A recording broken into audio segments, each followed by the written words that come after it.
Ward number 3 से प्रत्याशी प्रवीण चौधरी जी, जो कांग्रेस की प्रदेश अध्यक्ष है कुमारी शैलजा जी, उनका कार्यक्रम हुआ। एक बार चर्चा करते हैं कि क्या उम्मीद अब जगती है, क्योंकि चुनाव चिन्ह भी मिल गया। चुनाव चिन्ह इनका साइकिल है। आज विशाल जनसभा की, और यहाँ पर जो कांग्रेस की जो उम्मीदवार है चेयरपर्सन की, और वार्ड 3 से जो उम्मीदवार है प्रवीण चौधरी जी, इन्होंने एक जनसभा की। और जनसभा के बाद कितना अपने आप को आश्वस्त समझते हैं, एक बार सीधा जानते हैं। आज जनसभा हुई है, जनसभा में कुमारी शैलजा आई, कितना आश्वस्त समझते हैं अपनी जीत को? आज हरियाणा प्रदेश की अध्यक्ष बहन कुमारी शैलजा जी आज मेरे वार्ड में जनसभा के लिए आई। वो बड़ी बहन विक्रम यादव जी जो चेयरपर्सन के लिए चुनाव लड़ रही हैं, और मेरे खुद के प्रचार के लिए आज बहन जी आई। उनके अलावा हमारे हरियाणा की शान पूर्व मंत्री कैप्टन अजय सिंह यादव जी, और रेवाड़ी से विधायक चिरंजीव राव जी, और अपना सरसा से विधायक हमारे बड़े भाई शीशपाल खैरवाल जी, और पूर्व मंत्री नरेंद्र यादव जी, पूर्व मंत्री डॉक्टर ML रंगा जी, और काफ़ी बड़े बड़े नेता हमारे बीच आए। और आज आपने देखा होगा कि जो जन सैलाब वार्ड नंबर 3 में उमड़ा है, तो वो विक्रम यादव की जीत के साथ साथ मेरा जीत का अंतर को और बढ़ाने का काम कर रहा है। आपको बता दें, जैसा हम दिखा रहे थे कि इस चुनाव में बड़े बड़े दिग्गज एंट्री करेंगे। आज शनिवार का दिन है, शनिवार के दिन बड़ी एंट्री हो गई है। कहे कि पूरे चुनाव पर शनि की वक्र दृष्टि कहीं ना कहीं हो गई है कि अब कौन इस चुनाव का रण जीतेगा, कौन सिंहासन पर बैठेगा।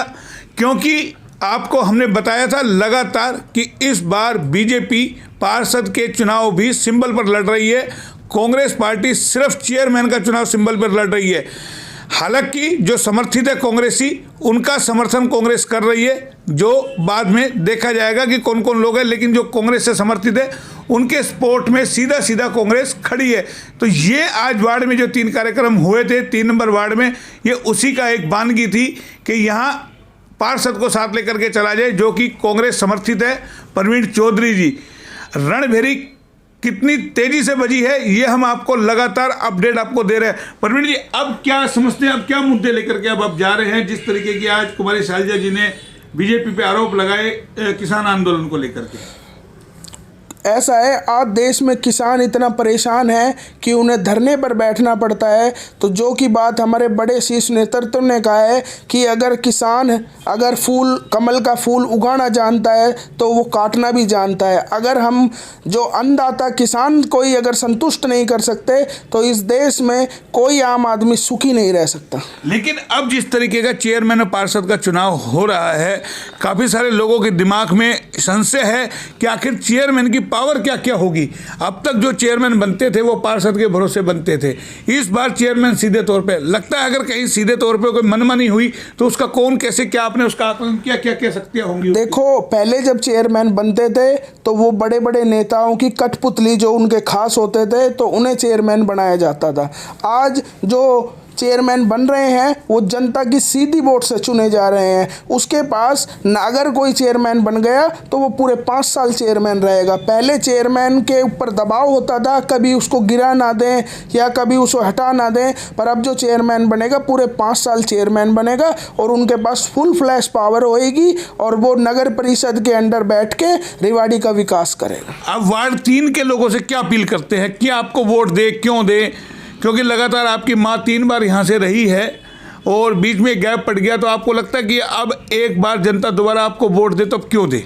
मोहन जी, मैंने आपको बताया कि अभी चुनाव हुए 7 साल बाद अब चुनाव हो रहे हैं। 2014 के बाद मैंने लोगों की, और मेरी माता जी ने, मेरे पिताजी ने, सबके दुख सुख में हम शामिल रहे, और उसका आपने परिणाम आज देख लिया कि जैसा कि मैं तो आदमी तो खैर आए, जितनी महिला मेरे वार्ड में आज जनसभा में हुई उसको देख के हमारी प्रदेश अध्यक्ष भी खूब गदगद होके गई हैं। और सारी महिलाओं और सारे युवा साथी वार्ड के मेरे बुजुर्ग मेरे साथ हैं, और मेरे वार्ड का चुनाव आपके आशीर्वाद से, जनता के आशीर्वाद से 1/3 में चुनाव रहेगा। तो क्या लगता है पिछली हार का बदला इस बार चुकाया जाएगा? पिछली हार का बदला मैं नहीं चुकाऊंगा, मेरी वार्ड की जनता चुकाएगी, और मेरे जनता 1/3 वोटों से मुझे जिताने जा रही है। जनता 1/3 वोटों से जिताने जा रही है। लेकिन सवाल उठता है कि आखिर ऐसे क्या मुद्दे हैं जो जनता वोट दे।